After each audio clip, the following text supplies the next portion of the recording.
Welcome. We're discussing Afghanistan and Pakistan tonight, and I'm really happy that I see so many people following our discussion. My name is Fanizadeh. I'm coordinator at VIDC, responsible for migration and development, and I have a regional focus on the Middle East. Ladies and gentlemen, today's event is part of our focus on the situation in the Middle East, and the background for today's event is quite clear. Pakistan has hosted millions of Afghan refugees over the past 4 decades. After the US-led invasion in 2001 and the fall of the Taliban regime shortly after, many of these refugees returned to Afghanistan. Nevertheless, around 3 million Afghan refugees are still currently living in Pakistan, while more than 1 million Afghans were not registered by UNHCR and are therefore living in the country without official residency status. In 2016, Pakistan began deporting large numbers of Afghan refugees. The NGO Human Rights Watch says 600,000 Afghans have been affected and calls the deportation of Afghan refugees in 2016 the largest unlawful forced return of refugees in recent time. In 2017, another 10,000 refugees had to return to Afghanistan from Pakistan. Now another 2 million, the number is not really known, of Afghan refugees in Pakistan may be threatened with deportation. The government in Islamabad has announced that more than 2 million of these refugees have to leave the country within 60 days. And their residency status will no longer be extended. The deported Afghans are returning to a country that is shaped more than ever by growing revolts and the threat of Taliban and the Islamic State. The withdrawal of the Western troops from Afghanistan in 2014 again shifted the balance of power in favor of the Islamist movements, while Pakistan is often accused of supporting and supplying the Taliban and the Islamic State on its soil. As you know, the security situation in Afghanistan continues to be catastrophic. Today's speakers will talk about the situation of Afghanistan refugees in their current and regional dimension, about security concerns and gender problems. What are the living conditions of Afghan refugees in Pakistan? What is the specific situation of Afghani women living in Pakistan and Afghanistan? What is the reason behind Pakistan's harsh crackdown and increased deportations since 2016? Will Pakistan really expel several thousands of Afghan refugees this year? How is Afghanistan reacting to the return of hundreds of thousands of refugees? What are the security and social consequences of these deportations? How is the security situation in general in Afghanistan? And do we see progress in regard of women's rights? As you can see, we have many questions to answer. Therefore, I will hand over immediately to my colleague, Ali Ahmad. Thank you, Michael, for this generous introduction. It is my privilege, and it can't be better than this, to be the moderator of this panel discussion with 3 strong voices, with 3 strong women. The topic and the crisis is one, but split into 2 countries, Pakistan and Afghanistan. So Afghanistan and Pakistan, how is going to be with the Afghan refugees? All the way to Pakistan. To start, what is the problem of, what is the situation of the Afghan refugees in Pakistan? And why Afghan refugees, as Michael mentioned earlier, there are millions of Afghan refugees in Pakistan, not for a year, 2 years, but for several decades. And Dr. Sanaa Alimia will tell us, her lecture will focus on the situation of Afghan refugees in Pakistan. The floor is yours, Sanaa.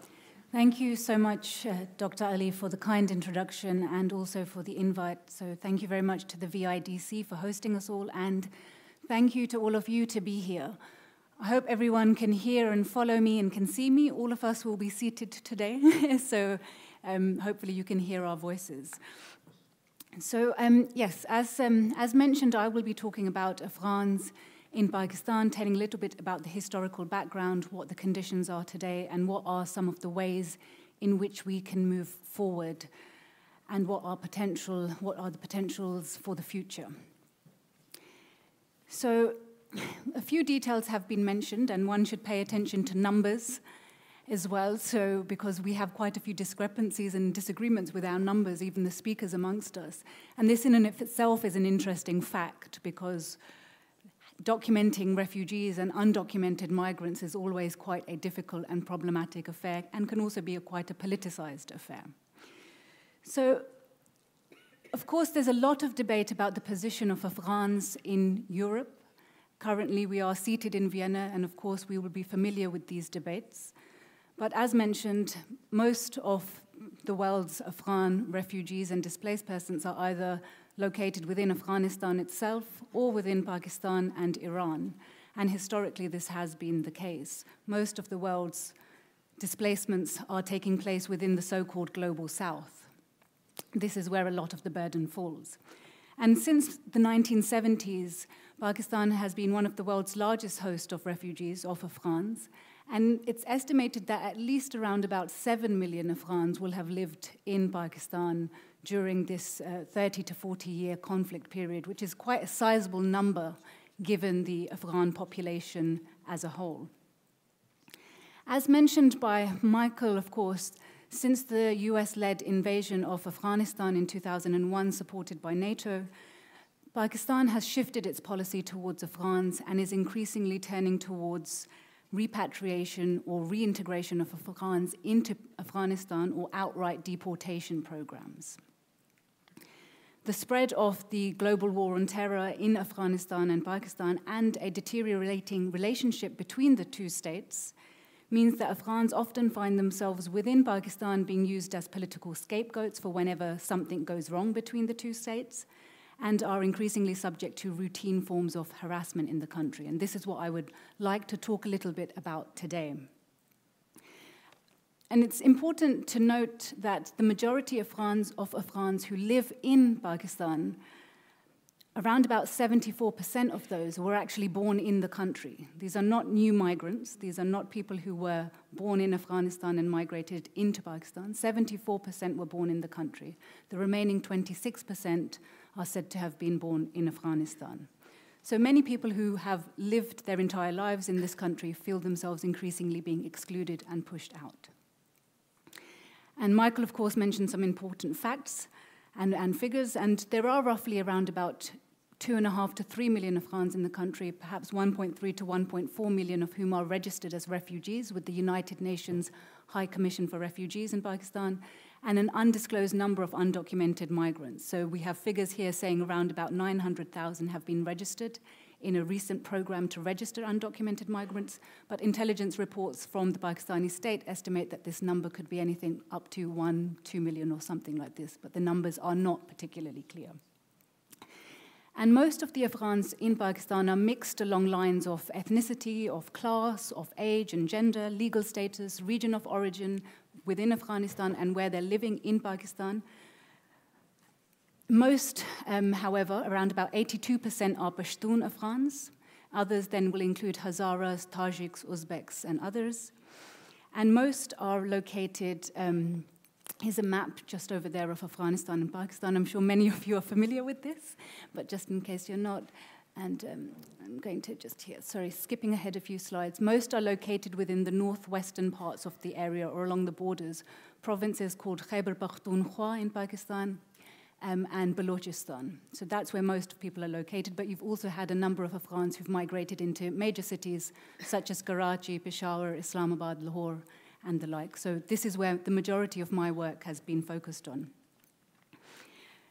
So of course the big question in the room is, why have Afghans been in the country since the 1970s? And I think it's important for us today to, if we're talking about understanding the region and understanding why the situation in Afghanistan is as it is, we do have to kind of provide ourselves with some historical background to the context and to the conflicts as well.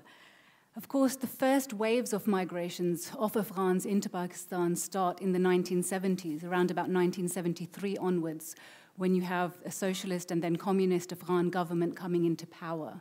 And then, of course, as we all know, we have the Soviet-Afghan war that takes place, which creates a humanitarian crisis and displaces millions into Pakistan and into Iran.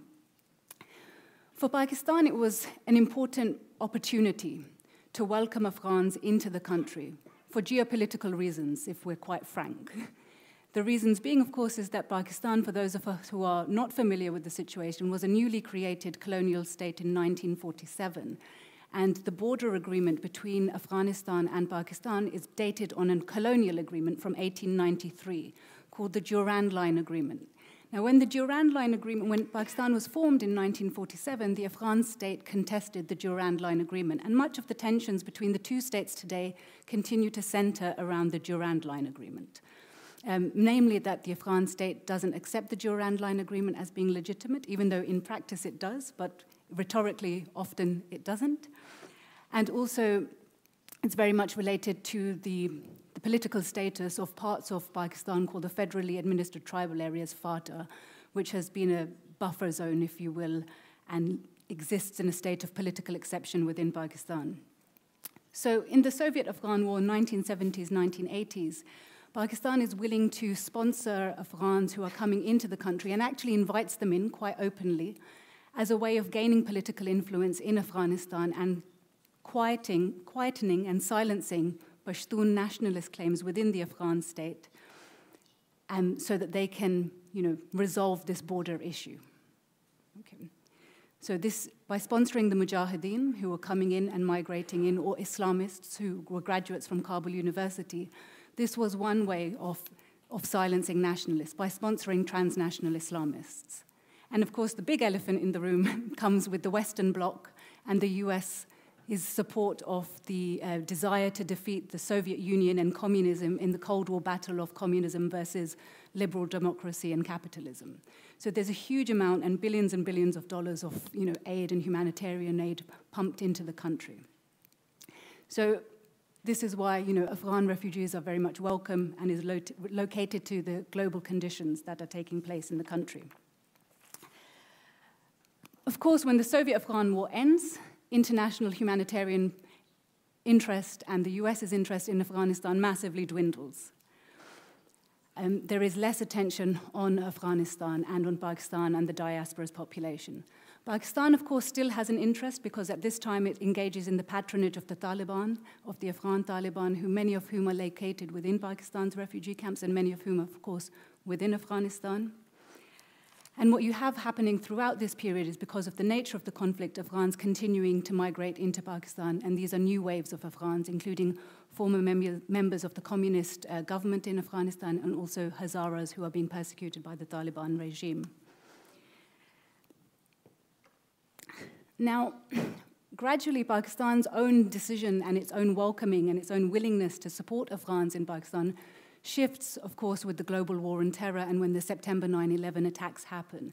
And primarily this is because the Pakistani state at this point joins the US-led war on terror and positions itself as the good Muslim state versus the bad Muslim Afghan Taliban state, despite the fact that there have been quite clear links between the Pakistani establishment and the Afghan Taliban.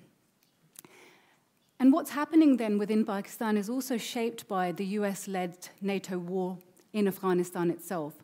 Pakistan's shift towards encouraging deportations of Afghans or its unwelcome of Afghans who have gone from heroic mujahideen to terrorists now is also influenced by what's happening in the context of the Western liberal democratic state who's involved in Afghanistan. For the US, of course, and its allies, depicting Afghanistan as a safe country that is worthy of capitalist investment and return refugee migrations is essential because that's effectively saying that the war has been a success, which, as Jelena will point out, hasn't necessarily been the case, right? So if we can say that the US-led invasion was successful, the war is successful, refugees can return. And this, of course, has informed much of the narratives and the discourse and the discussion about the position of Afghans in Europe today. And of course, many of us will be familiar within the context of Europe of the rise of right-wing xenophobia and the normalization of right-wing politics in mainstream political parties. And of course, this couples with the fact that the Western liberal democratic state, unlike previous years, now is much more willing to engage in deportation programs themselves. We're familiar with deportation happening in other parts of the world, not necessarily in the bastions of kind of democracy and the free world. And this has kind of shifted, particularly in the past 10 years or so.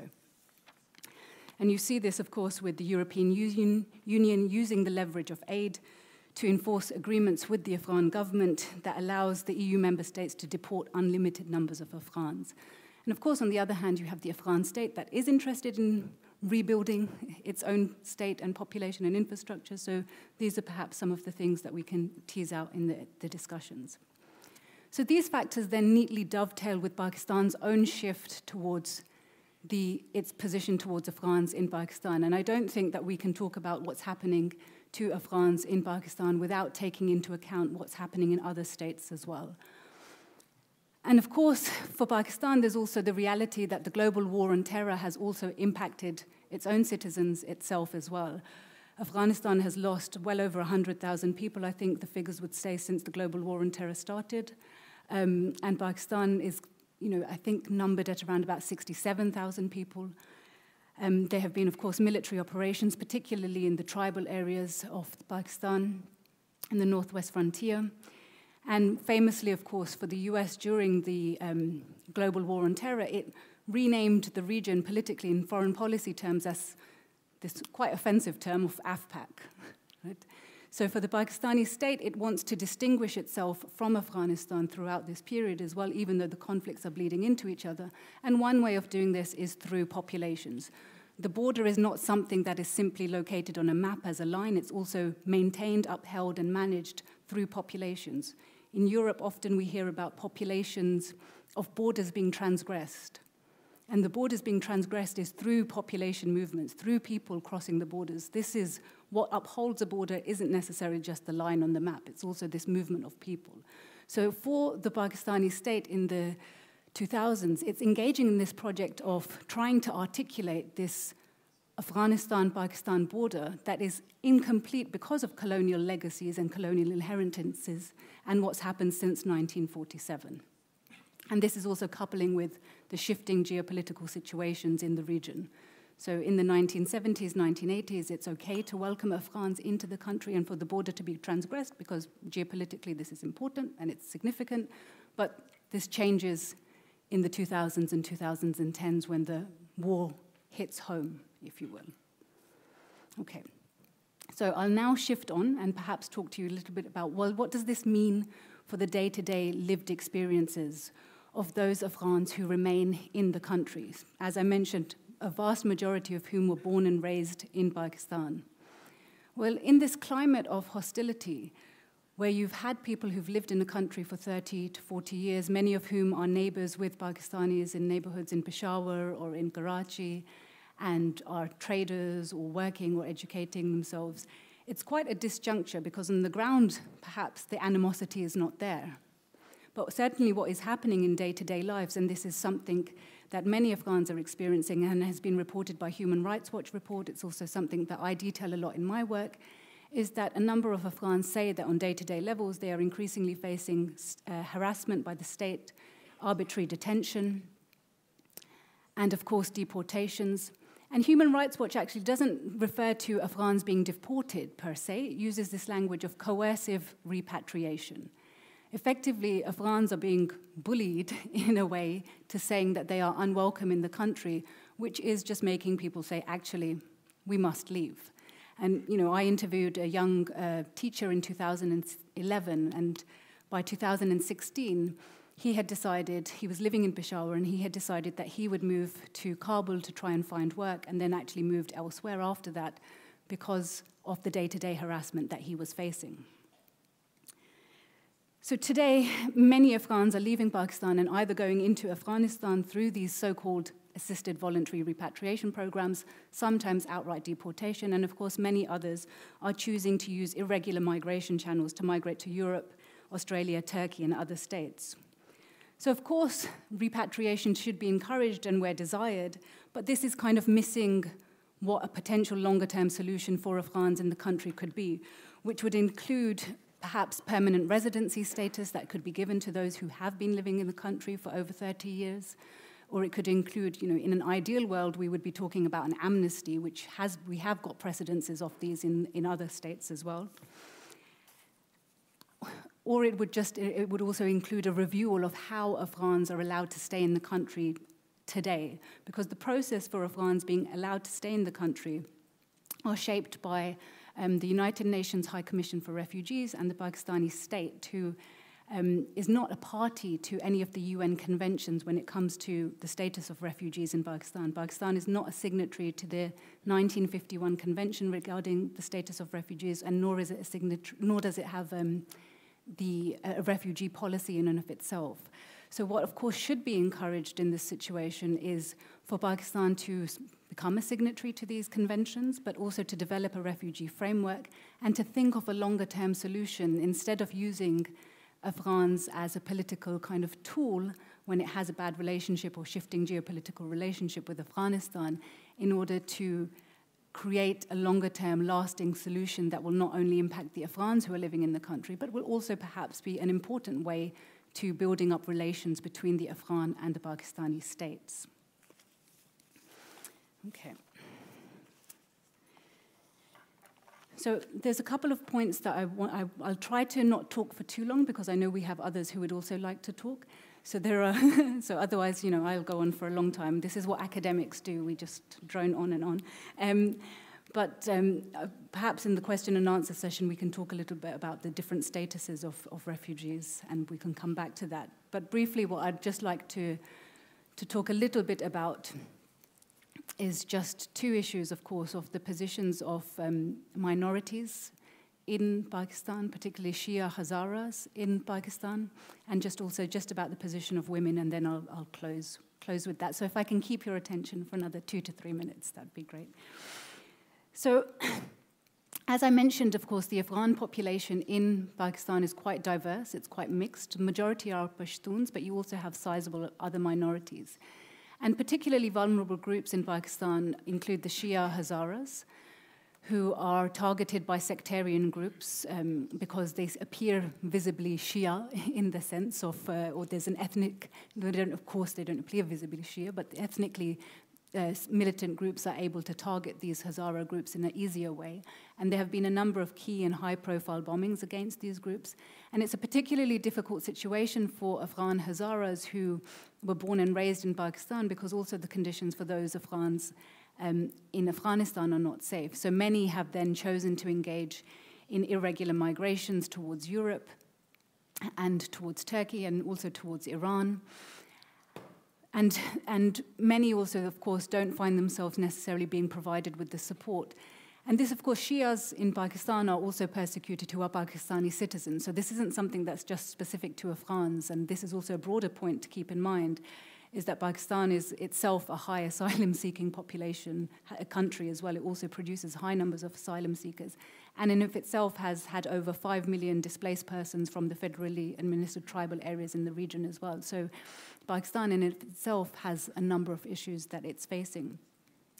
But of course, Shia Hazara Afghans face a number of problems both in Pakistan and in Afghanistan, and for them life is particularly difficult. So something to be encouraged within the international community, of course, is to continue to support them and to also encourage Pakistan's own protection mechanisms to focus on these groups.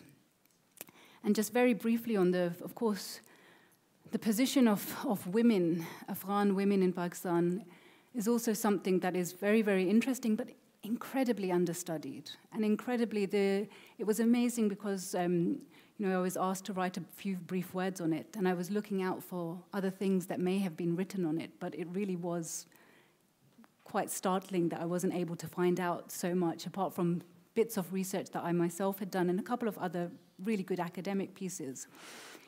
And, in part this is to do with the fact that, in Pakistan, the violence, the struggle against patriarchy on a global level is something that we are all very familiar with and continue to be engaged with. It's not the Harvey Weinstein scandal has shown us something very quite clearly, that the struggle against patriarchy, even in an advanced liberal democratic state, is still an ongoing one. And in Pakistan, of course, violence against women through so-called honor killings, acid attacks, domestic violence, and forced marriages continue to be an ongoing issue, as do disparities in education between men and women. And of course, these will be much more pronounced for the marginalized groups and for those who are non-citizens of a state. So Afghan women who are unmarried, divorced as well, or even women in general, particularly from low-income households, continue to face a number of issues because they may not necessarily have the relevant support networks to help engage with some of the challenges that they face.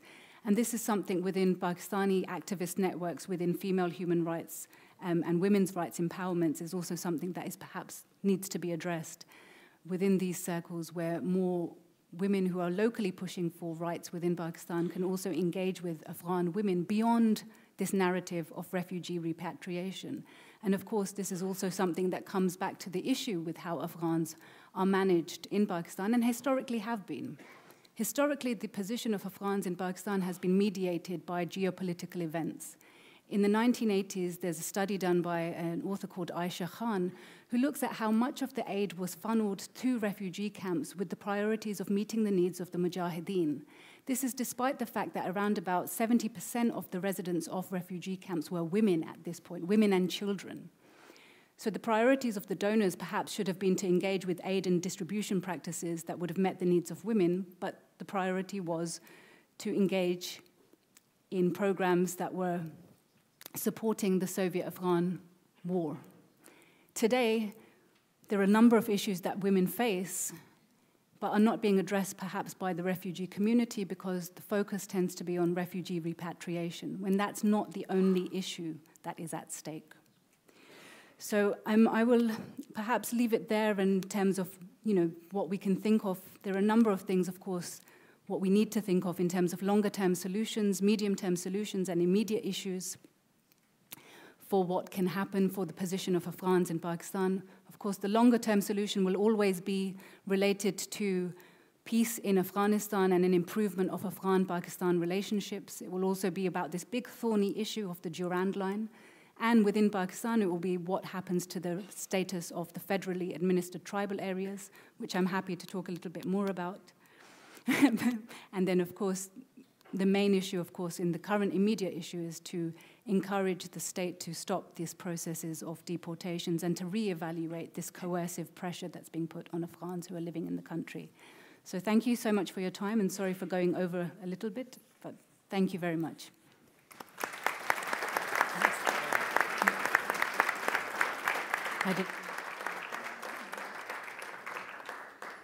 Thank you very much, Sanaa, for your detailed speech. It had a lot of details from the history of the Afghan refugees, going back to to the disputed territory of Durand Line, and from day-to-day harassment and problems that the Afghan refugees actually are facing.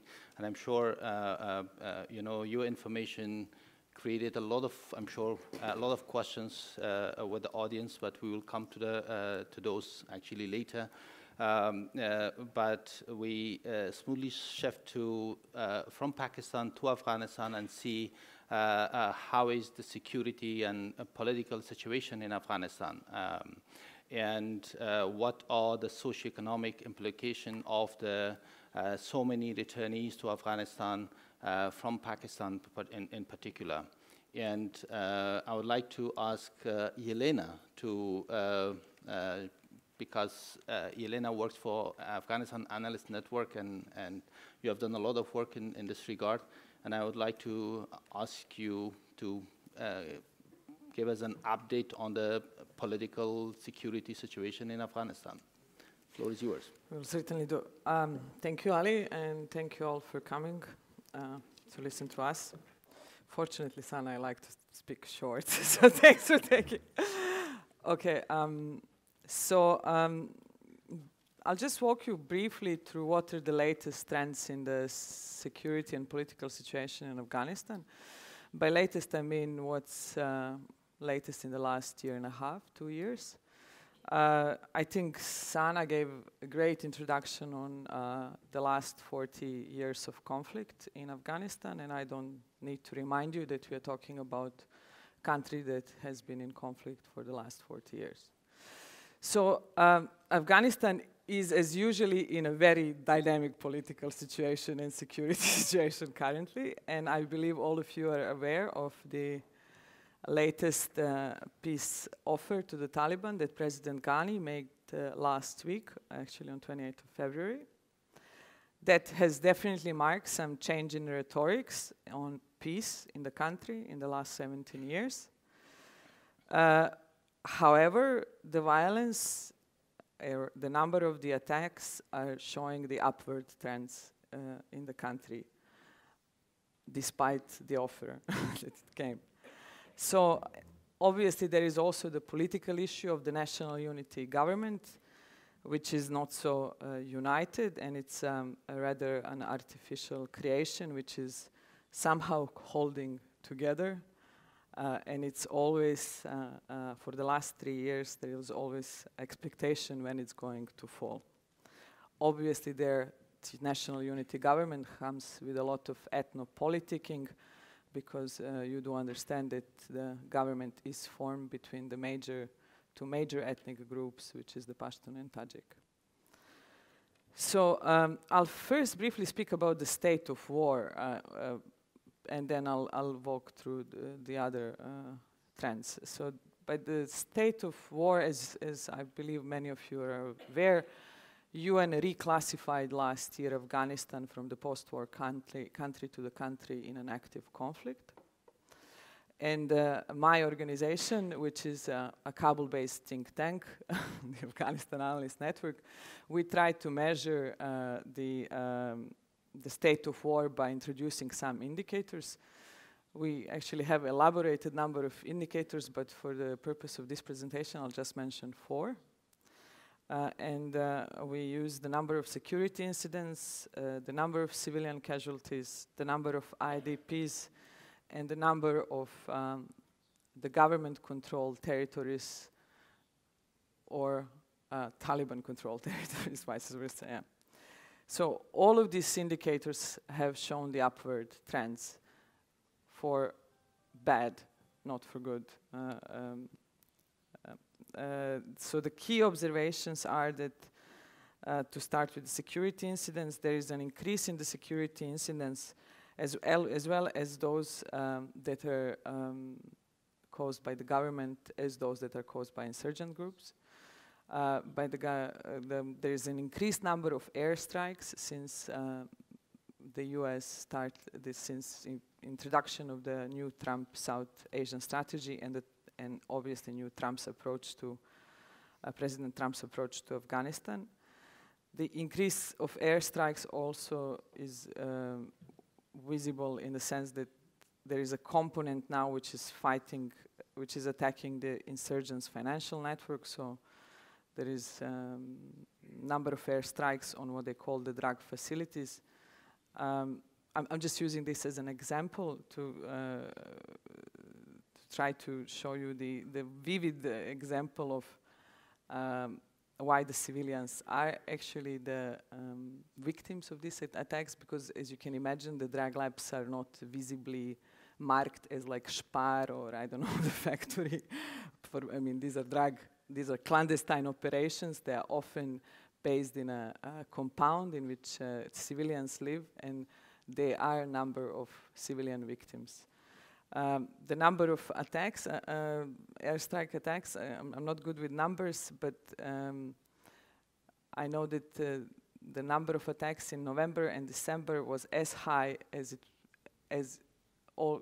in whole of 2016. So in 2 months, they intensified the airstrikes to the extent that they bombed throughout the 2016. That said, on the insurgent side, they have also intensified the war. So they reached out to what in the news, Western news media, it's called the spectacular attacks. These are not spectacular at all. They are horrific, they're brutal, and they're inhuman.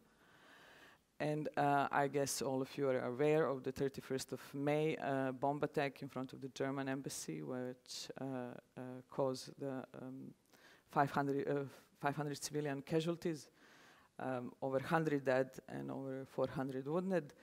And the most recent attack, which was in January this year, late January this year, which was in front of, close to the Ministry of Interior in Kabul city center, when the car bomb was actually the ambulance car, and which also caused a high number of civilian casualties.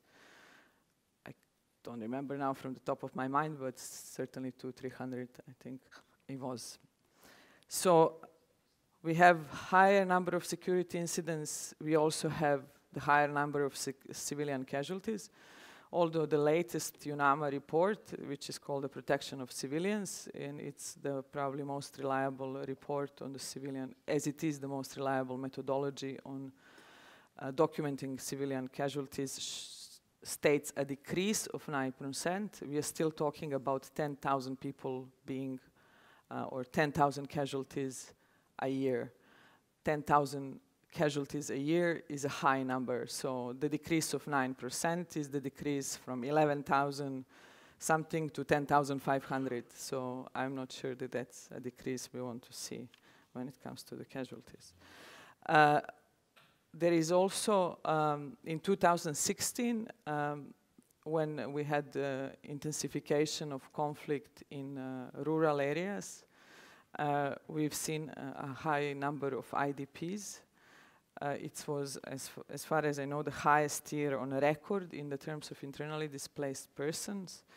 Again, as Sanaa pointed, we do have actually a problem with baselines in Afghanistan and the numbers, so the numbers are usually scattered and unreliable. So often we hear about the highest year on records, but there was over almost 700,000 internally displaced persons in 2016. In 2017, the number dropped to 500,000, but the point here, same like with the civilian casualties, this is still a high number. And one of the reasons we believe that there is no more than 500,000 because the rural areas or the districts that are contested or that are or they are in permanent state of a conflict or contestation. There are no people left to fled, so they are all they are all out of the districts. And the last indicator to finish this mosaic of the state of war is the number of districts that are government control or the Taliban control or contested. We have three categories as suggested, and I recommend to those who haven't came across or haven't read to do read the SIGAR report. SIGAR is the Special Inspector General Special Inspector Auditor General of the United States. They usually measure this, and we use their measurements. So the number of districts that are controlled by government, they actually dropped to, Afghanistan has around 400 districts. I'm laughing because, again, there is a problem with the baseline. We are not sure whether it's 386 or 407, but they're different number. But let's say around 400 districts are in Afghanistan. So in 34 provinces, altogether 400 districts. So government controls currently around 230. It used to control around 290. Around 130 districts are contested, and used to be 80. And around 50 are controlled by Taliban or influenced by Taliban, over 50, 54. And this is the change between 2015 and 2016. This is the situation in 2016. Now, briefly, this is the context in which President Ghani gives the peace offer to the Taliban. As I said, this is the change in the peace rhetorics because the Afghan government for the first time presented some very concrete proposals for peace talks. So this was the first time we hear something more than let's have a peace talks, or let's talk about peace, or let's talk about peace talks, things like that.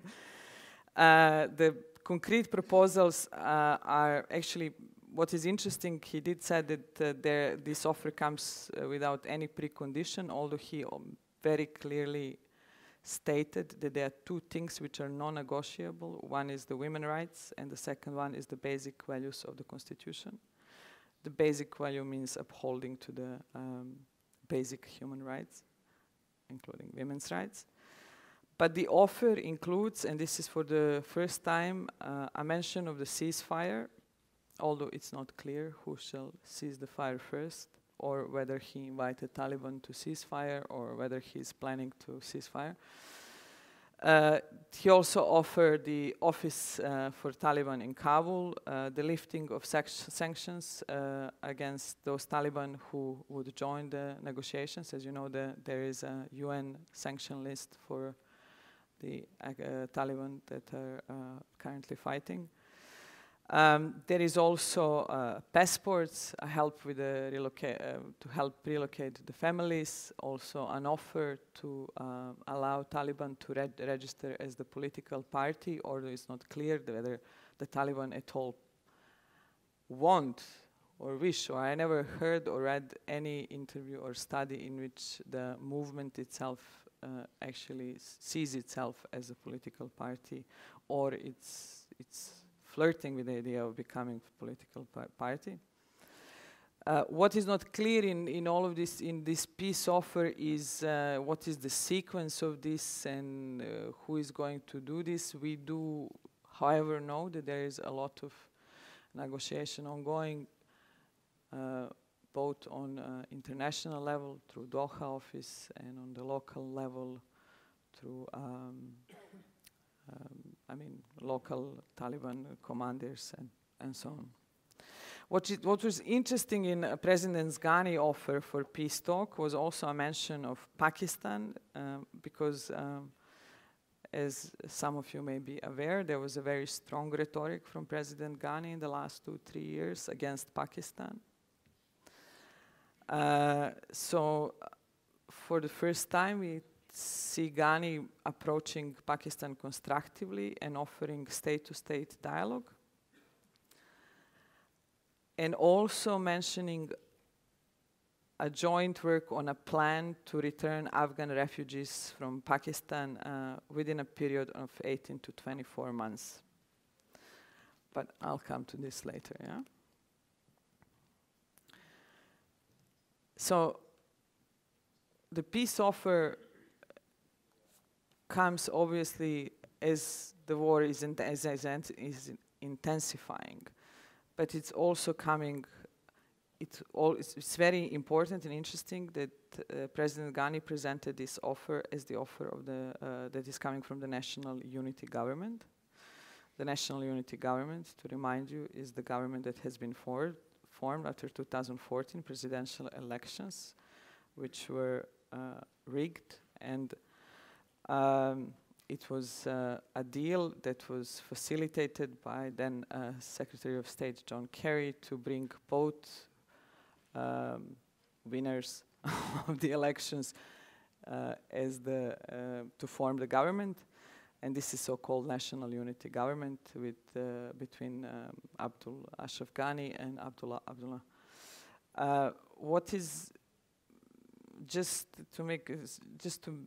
a footnote for those who don't know, Afghanistan has a presidential system, and it's a high centralized presidential system in which president actually appoints the government and the cabinet, while the parliament is meant to do some check and balances, but it's not clear.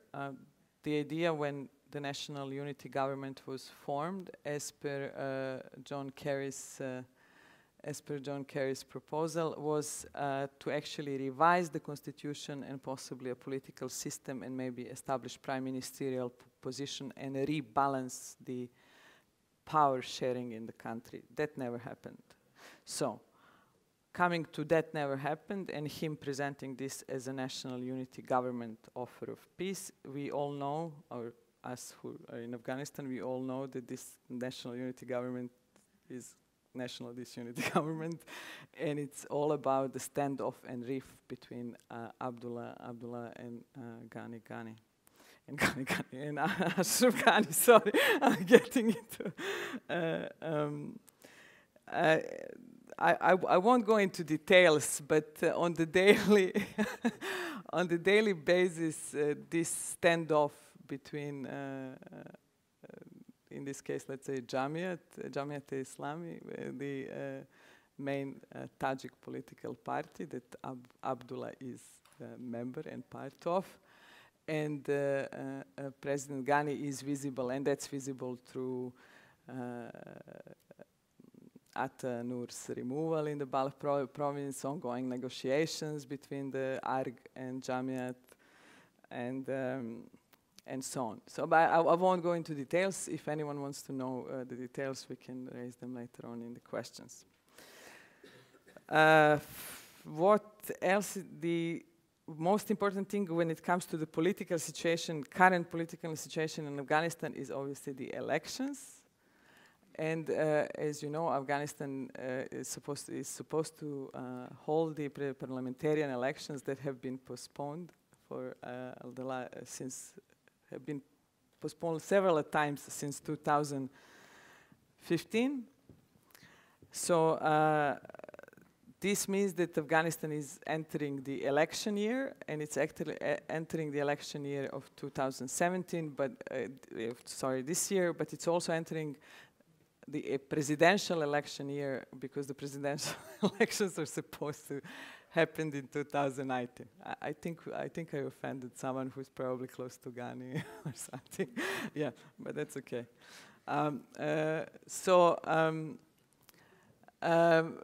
This also means that country is now going to be in the election round, in the sense that there will be a lot of talks about the elections and preparations for elections, both parliamentarian and presidential, next year. This means also that a lot of things will be just left aside, because obviously everyone has to deal with the elections. So when it comes to implementing different programs or changing or reforming country, 2018 and 2019 are definitely not the years when things will happen. Cool. Quickly, now going back to the Afghan refugees in Pakistan and actually Afghan returnees from Pakistan. Sorry, so as I think both Michael and Sanaa mentioned, Afghanistan saw the influx. I mean, there was an exodus of Afghan refugees from Pakistan in 2016. This is when we saw 600,000 Afghan returnees in Pakistan. In 2017, that was not the case. There was only 57,000 who had returned. Sanaa already. I'm not going to go into details of the how Afghans are used as a political tool, but I think Sanaa's point is that, and you should remember that, so we can discuss later, are used as political tool by both, not only Pakistan, Afghanistan too.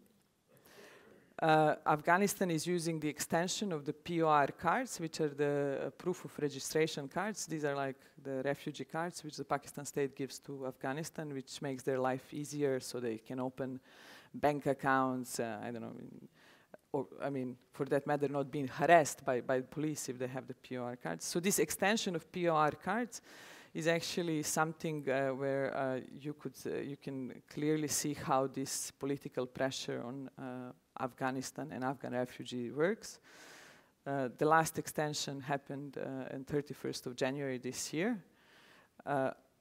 Pakistan cabinet literally extended the cards at 10 p.m. on 31st of January 2018, and only for 2 months, which means until 31st of March, until end of next month. This was in purpose done by Pakistan in January with whole talk about Kabul conference. The Kabul conference is the event where Ghani offered the peace offer. Obviously, Pakistan not being satisfied with its position or the Kabul Process Declaration and so on, and actually using a pressure on Afghanistan to further its own political goals at the moment. Now, there might be a change in Pakistan approach because Pakistan has a parliamentarian elections in July this year. Mm-hmm. So we may see, we hope that this government will extend the POR cards next month beyond the elections. So we will have a little breather, and then we will, I guess, go back to okay, I have 1 more minute. So, in short, Afghanistan can't deal with the influx of returnees from Pakistan. It still poorly deals with those people who have returned in 2016. The provinces which received most of the returnees from Pakistan, Nangarhar and Kunar, they actually don't have infrastructure to deal with so many people. I mean, there is not enough teachers in the schools, there is not enough school books, the hospitals, they don't have enough medical staff. I mean, just to give you an example, the Nangarhar hospital used to, deliver, 60 children per day. In July, or in July 2016, they were delivering 120 children a day in a nursery, in a maternity ward. So there is not enough people and Afghan government is definitely not famous for reacting fast to the crisis situation. Mind you, there is also an issue with general donor fatigue with Afghanistan. To again give you an example, UNHCR needs, 120 million to deal with the potential new crisis or potential new high number of returns to Afghanistan. They have, and you can check that on their website, they have fundraised only 7%, which is $9 million.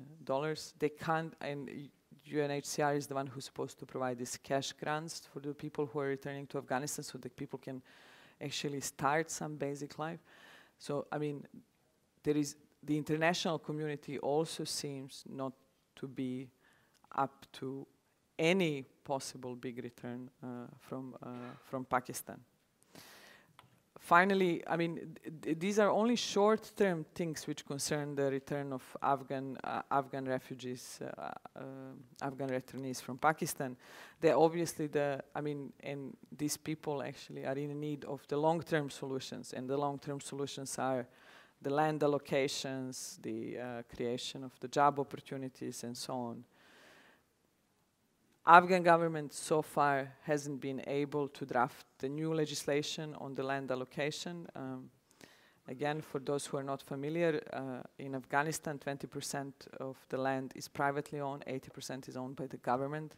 So the government is actually allocating the land. It's called the land allocation scheme.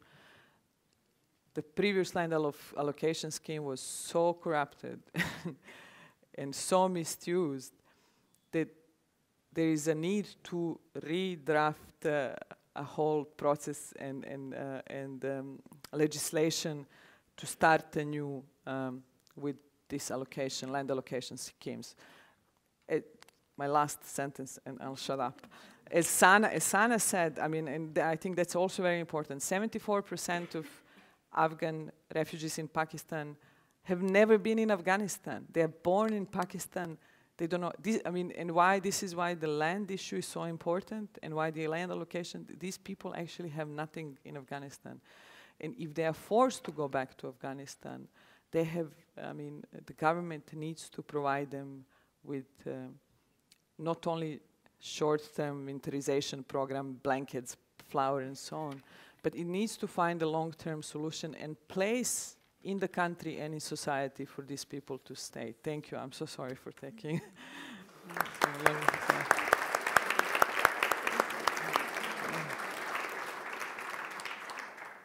Thank you, Sanaa.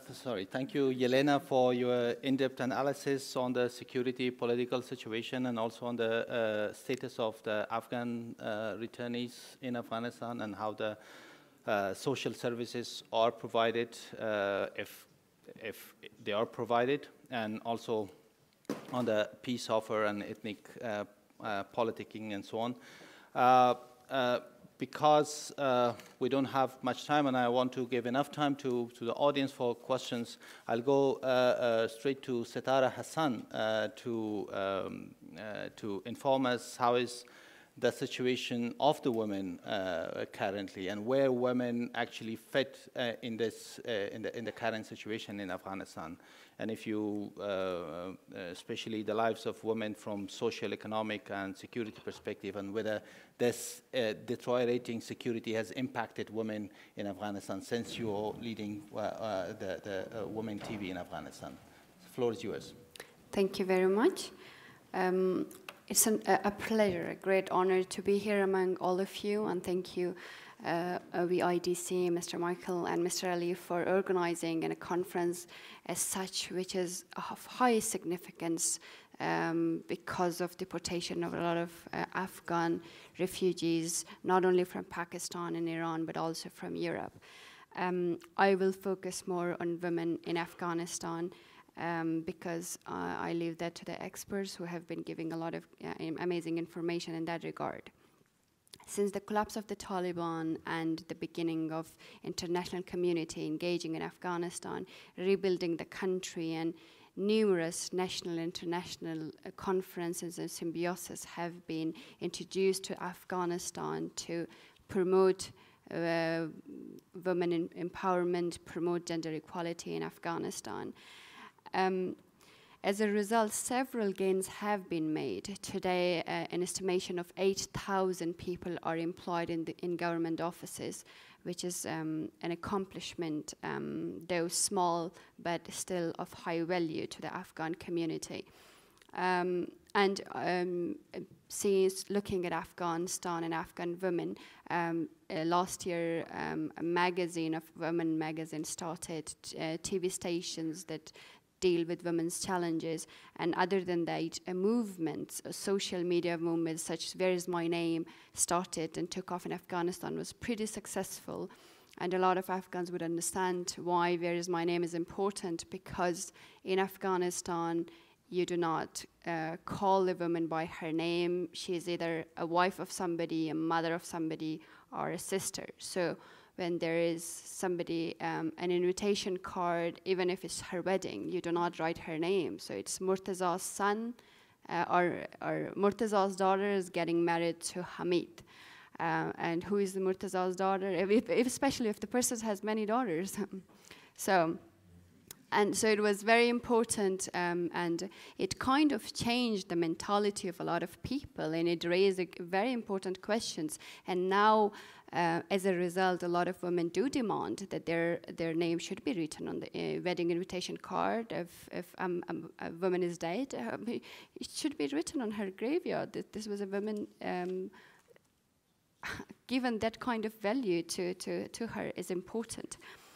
And there are other immense achievements by the Afghan women in the past 17 years. Increased political participation, a lot of school enrollments of children, girl children, and many women are now graduating from universities.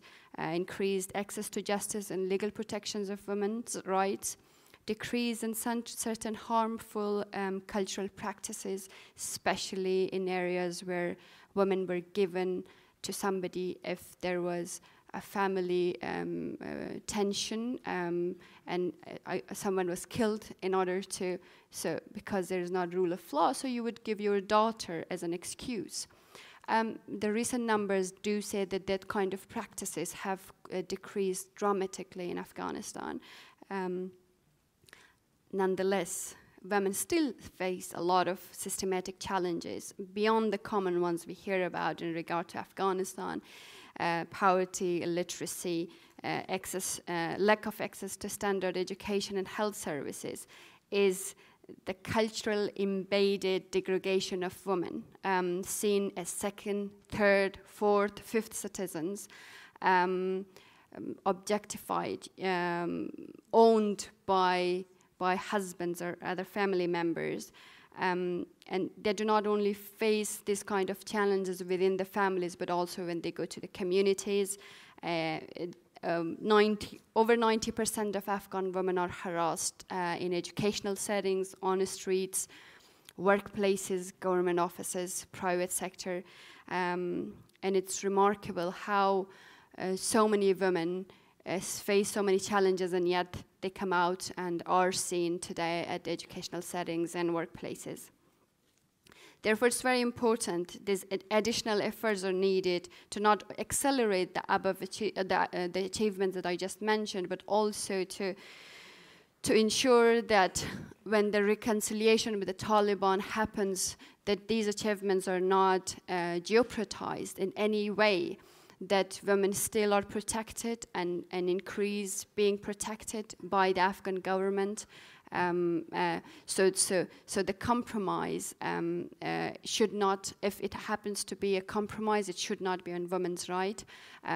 We know the Taliban did not only suppress women, but dehumanize them. Women were not allowed to go to school. Women were not allowed to see a doctor, seen in burqa, were not allowed to be in public spaces without a male companion. And nobody have an interest to bringing women to that kind of an era. So that's something that needs to be closely looked at and monitored, that's not something that would happen again, that these women would have to go back and live the life that they had lived 17 years ago. That's why I think it's important that they do have a TV station now dedicated to them, and it makes my job very, very important, and I highly value that we are now that kind of a team made by the Afghan women who focus on challenges of various kinds that women did not have previously. Now they have a voice. They can speak about challenges as such, bring them to discussion, and also bring the responsible to the table, the table, which so they are held accountable to what they do.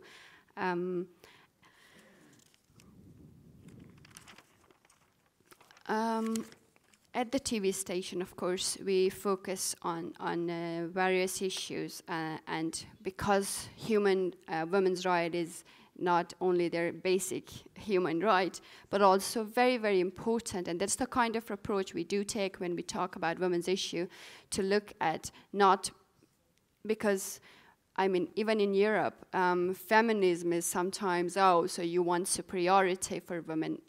That's not the case, and we are very careful in how we approach these issues in Afghanistan, being very, very conservative and cultural as well, is that whether we like to include Afghan women or women overall or not, we all have an interest in an Afghanistan that is developed, that is secure, that's stable, that's peaceful for the future generations of Afghanistan.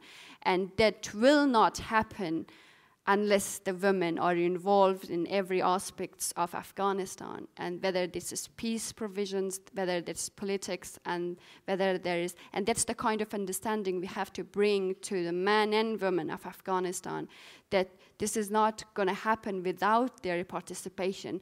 If you do like an Afghanistan better than today, and allow these women, allow your women, your friends' women, and respect them to be a partner in building a better Afghanistan.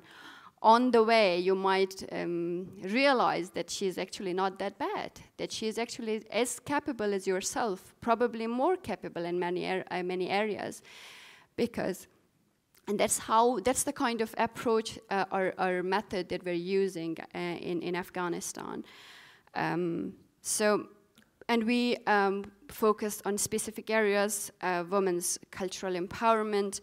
That being said, again, mentioned domestic decision makings, control over spouse selection and marriage age, control over childbearing decisions, draw attention to child marriages as well, and also, very importantly, draw attention to domestic violence, which is very, very high in Afghanistan.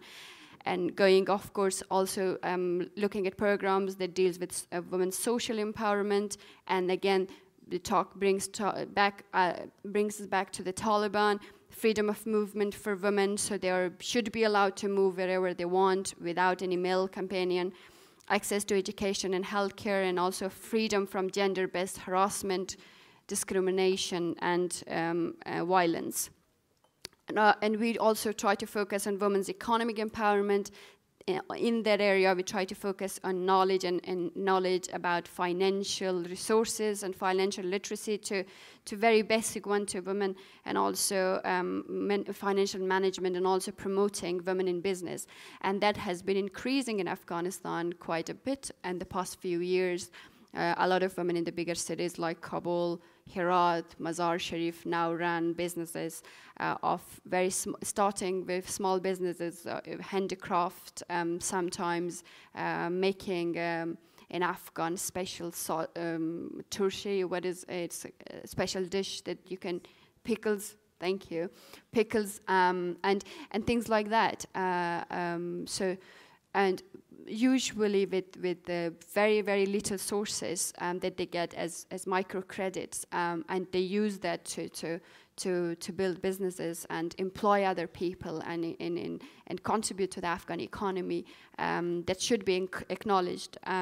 And of course, women's legal empowerment is a very, very important issue to us. Participation in understanding the legal mechanism in Afghanistan, tools to support and help them exercise their basic human rights, and most importantly is the anti-violence law advocacy and the anti-harassment law advocacy. And a lot of you might know it has taken 10 years in Afghanistan to include a law that eliminates violence against women. In the beginning, it was the elimination of violence against women, which did not really took off for some time. It was on a hot topic, and then kind of stopped and was brought up again. And then there was a few things that needed to be changed and need to be clarified, going back and forward. And now there came a new law, anti-harassment law, and now there's two laws competing against each other. And so this is the sad part of not taking women's issues too seriously, or serious enough in Afghanistan by the government. And women's political empowerment. The election ahead of us, it's a very, very important area, and understanding, a lot of women do not even understand the political system in Afghanistan, and the means to access to it is of course far from the reality. And political engagement, them being active participants of the election, is of course something that all of us have an interest in, and that's something that we would like to promote. And women coming to the polling stations, and how they would do it, and how we will make sure that women have fair chance of understanding and recognizing who they would like to vote, and not because the family decides so, or the village leader have an interest in somebody and advocates for him.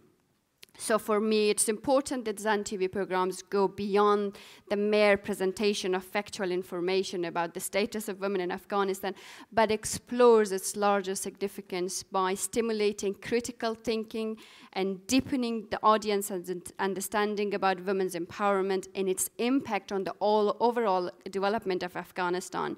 So it's designed to not only train and foster media skills among the women, so they become better at media production competencies, enabling them to master approaches to advance their techniques in having a critical eye for selecting attention-grabbing, educational, thought-provocative media content to inform, educate, and change behaviors of male in Afghanistan towards women.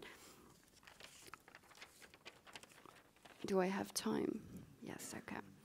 So, and of course, as you might imagine, media profession in Afghanistan, especially for women, is not seen as something that is very honorable. Women in screen are usually seen as not honorable women subjected to abuse, assault, accusation of moral crimes just because they are now on screen. And Zan TV hiring only women, of course, is a much higher risk of such allegations and, of course, higher threats as well. I will probably talk more about how the security affects them later when I get a second chance. Thank you all for your attention.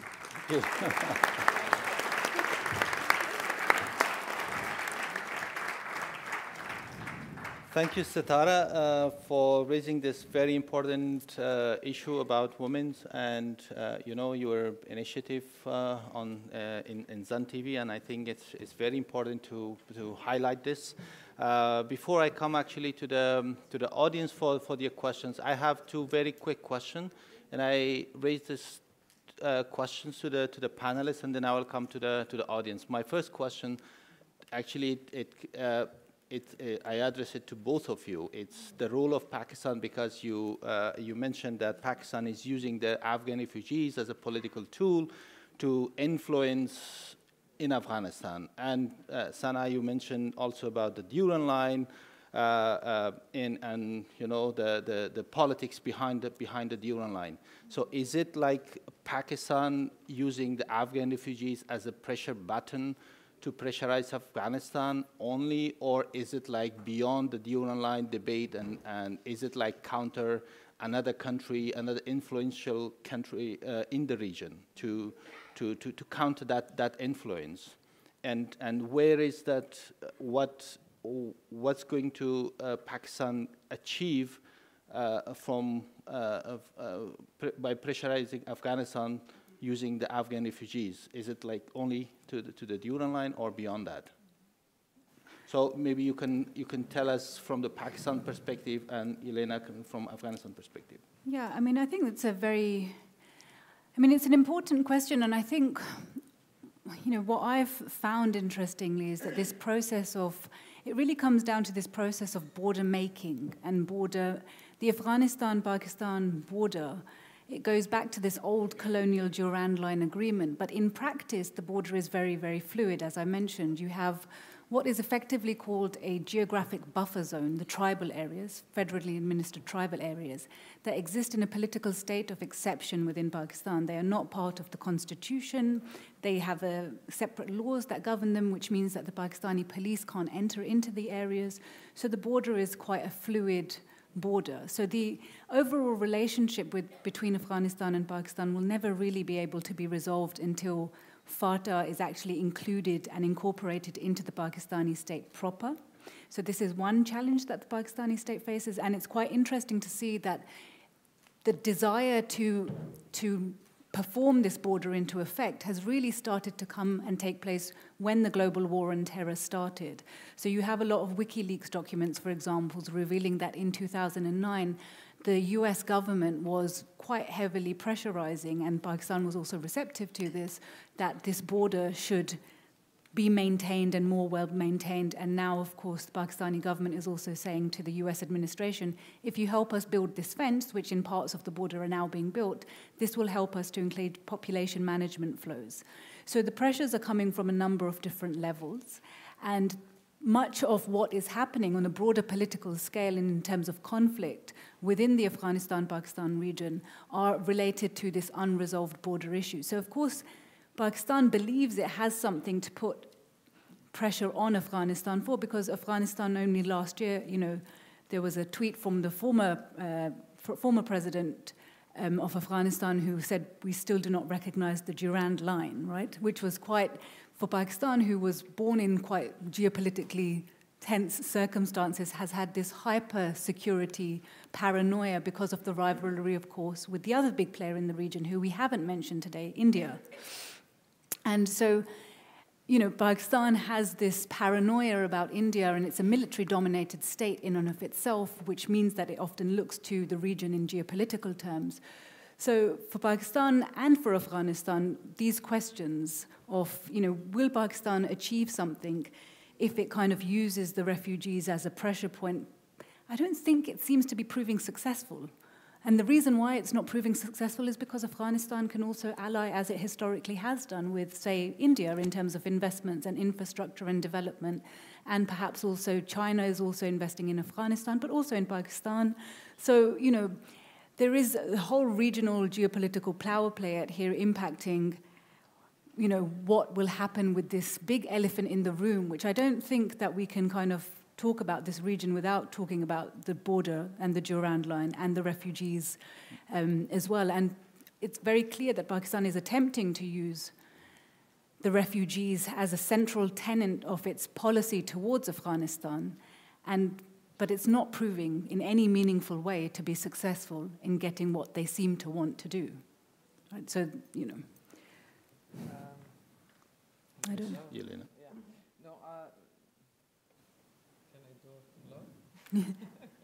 So,